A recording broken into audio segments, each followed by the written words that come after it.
क्या ये रिबाउंड अगले 3 महीने में एक्सपेक्ट कर सकते हैं? मार्केट से क्या एक्सपेक्टेशंस हैं रिकवरी की अगले 3 महीनों में अगर हम क्वार्टरली ले देख करके चले बाजार को? It's very difficult to say that, Anima. Who knows? I have absolutely no idea. 3 महीने में आएगा, एक हफ्ते में आएगा, एक महीने में आएगा, या साल भर में आएगा।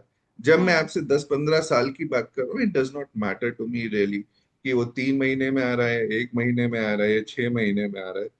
टू बी वेरी ऑनेस्ट, मेरे अंदर इतनी स्ट्रेंथ और कैपेबिलिटी होनी चाहिए कि मैं इसको होल्ड कर सकूं। एक और चीज मैं निवेशकों को ये बोलूंगा कि this is a great time when you can reshuffle your portfolio. आप अपने पोर्टफोलियो को रीशफल करिए, जहाँ पे आपके बहुत पोर्टफोलियो में बहुत सारी गंदगी आ जाती है, खराब स्टॉक्स आ जाते हैं, आपका पोर्टफोलियो एलोकेशन इधर उधर बिगड़ जाता है। This is the right time to बिल्कुल अपना पोर्टफोलियो को ठीक कर सकते हैं, अच्छी कंपनीज को इंक्लूड कर सकते हैं। कई बार ऐसा होता है कि हम कोई कंपनी अपने पोर्टफोलियो में अच्छी क्वालिटी कंपनी ऐड करना चाहते हैं, बट प्राइस बहुत ज्यादा शूट अप कर जाता है, and we just miss the opportunity. आज की हुँ। डेट में जब स्टॉक प्राइसेस इतने सिग्निफिकेंटली करेक्ट हो गए, I think it's great time to get into those stocks which we had missed out on. और जो डर्ट हमारे पोर्टफोलियो में है, उसे निकाल के फेंकने का ये सबसे अच्छा टाइम है। अपने पोर्टफोलियो को बिल्कुल अच्छे ढंग से रीशफल करिए, अच्छे ढंग से देखिए, और क्वालिटी पे कंसंट्रेट करिए। जी।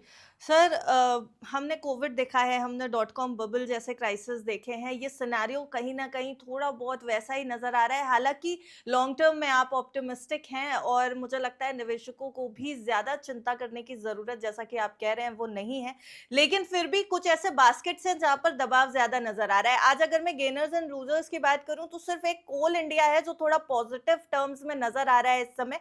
एनएसई के चार्ट पर अगर हम देखें ओएनजीसी कुछ देर पहले तक पॉजिटिव साइड पर था, अच्छे गेन्स दिखा रहा था, लेकिन अब वो भी लगभग 1% नीचे आ चुका है। तो ऑयल कंपनीज के ऊपर भी प्रेशर है।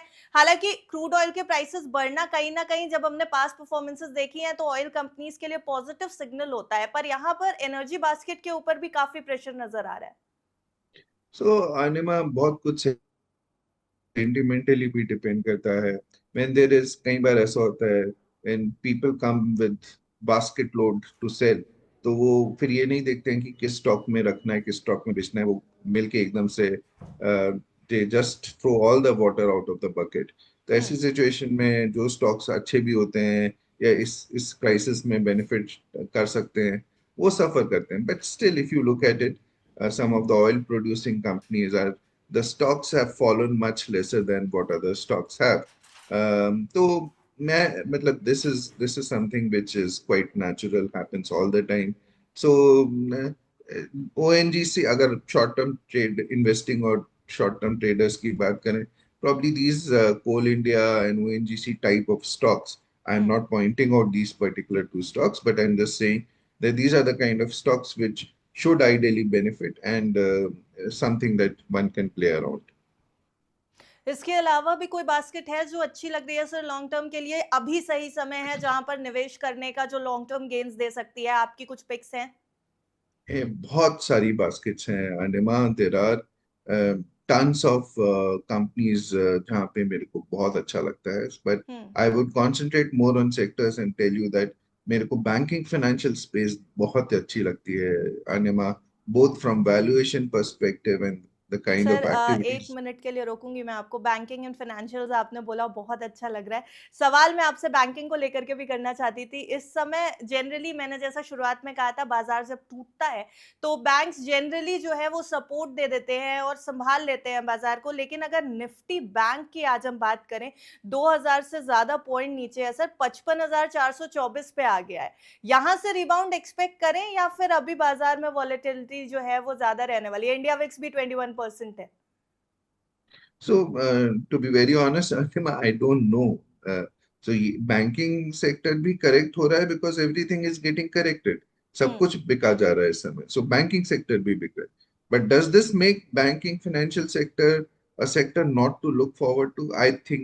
I think it is very very attractively placed, Anima. मेरे को लगता है banking financial sector should lead the way in times to come. क्योंकि यहाँ पे जो कुछ हो रहा है, with such a able regulator at the helm of affairs, or everyone seems to be contributing to the profitability, और जो legacy problems थी almost सब खत्म हो चुकी है. With the potential of the Indian economy, I think Indian banking sector should do extremely well. यहाँ पे valuations भी बहुत attractive हैं अनिमा. While हम लोग एक समय कहते थे कि Nifty, large cap, mid cap, small cap, they may still be a little bit expensive, but banking sector actually is, to my mind, undervalued. And with all the correction that is happening, it looks a great opportunity. Second, again, mind you, I'm talking from a long-term perspective. I'm not talking from a short-term perspective.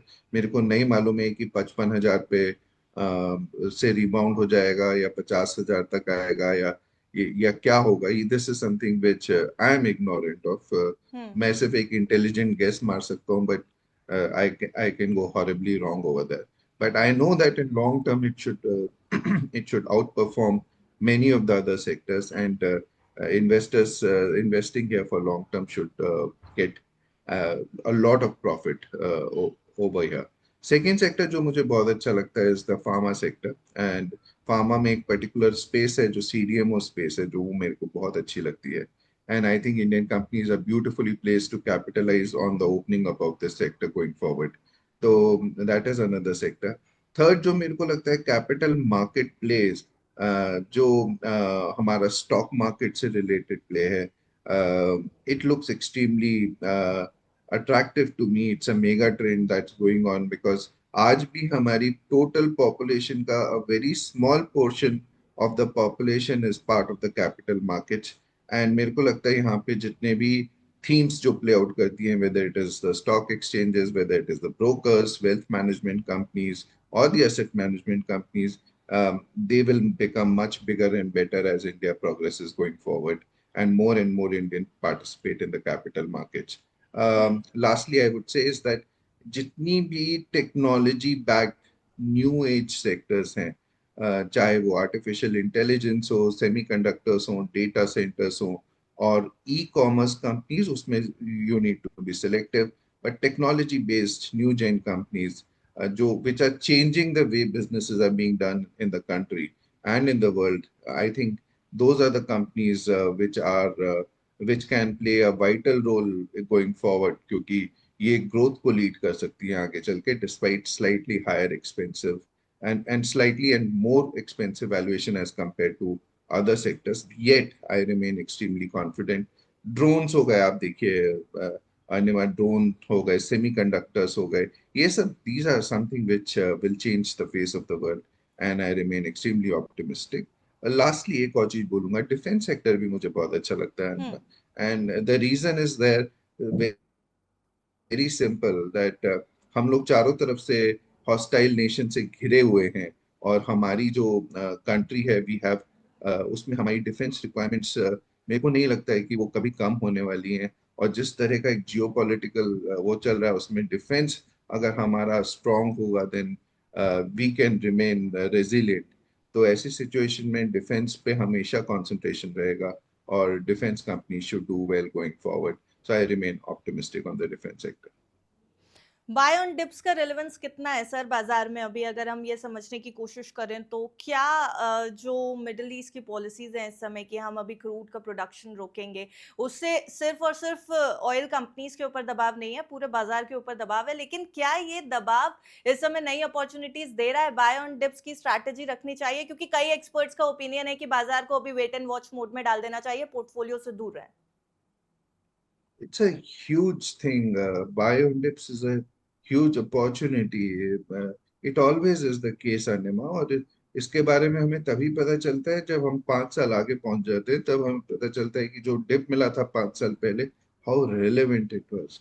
But only thing is, I would say is कि हम लोग market को time नहीं कर सकते. We don't really know whether 23,800 is the lowest level that we'll ever see, or it will come, market will come down to 20,000 levels. So यहाँ पे methodical investing बहुत मैटर करती है कि आप एक बार में अपना सारा पैसा जो भी सरप्लस है आज ही लगा देंगे, या you will invest in tranches. So we don't really know कि कौन से लेवल से आके रीबाउंड अचानक हो जाएगा। जो कहते हैं कि हम लोगों को आज वेट कर लेना चाहिए और वो 22,000 पे आ जाएगा तब हम 22,000 पे इन्वेस्टिंग करेंगे, आई वुड रियली अप्रिशिएट अगर वो ऐसा कर पाए, बट ऐसा प्रैक्टिकली ऐसा करना इम्पॉसिबल होता है। जब 22,000 पे अगर हम पहुंच गए, then the same experts might start talking of 19,000 levels. So hmm. Miss out कर जाते हैं अपॉर्चुनिटीज अनिमा। सो बेस्ट इज आप डिफरेंट लेवल्स असरटेन करके उसमें इन्वेस्टिंग करिए। मैं एक और चीज ये कहना चाहूंगा अनिमा, जो लॉन्ग टर्म इन्वेस्टर्स हैं वो कई बार पैनिक के शिकार हो जाते हैं और दे मूव आउट। यहाँ पे ना more than fundamentals, more than anything else, it is about your behavioural science, कि आप अपने आप को कितना कंपोजर रख सकते हैं। ये चारों तरफ जब नेगेटिव न्यूज आ रही है कभी और वॉर प्लेन्स दिखाई दे रहे हैं, आग लगी हुई दिखाई दे रही है, situation looks bleak, I think that is where हम लोगों को समझने की जरूरत है that this is a crisis. This will pass away, and at some point of time there would be um, clear blue skies in the horizon, and that is where that time will also come. So those things happen. These things also happen. मैंने बहुत crisis देखे हैं अपनी life में, as an investor, as an advisor. तो मैं तो यही कहूंगा कि संयम बनाए रखिए अपना अपना don't become panicky, don't come out of stock markets कि हम लोग बेटर टाइम्स देखेंगे। एंड सेकेंडली, लास्टली, अपने एसआईपीज बिल्कुल भी मत रोकिए।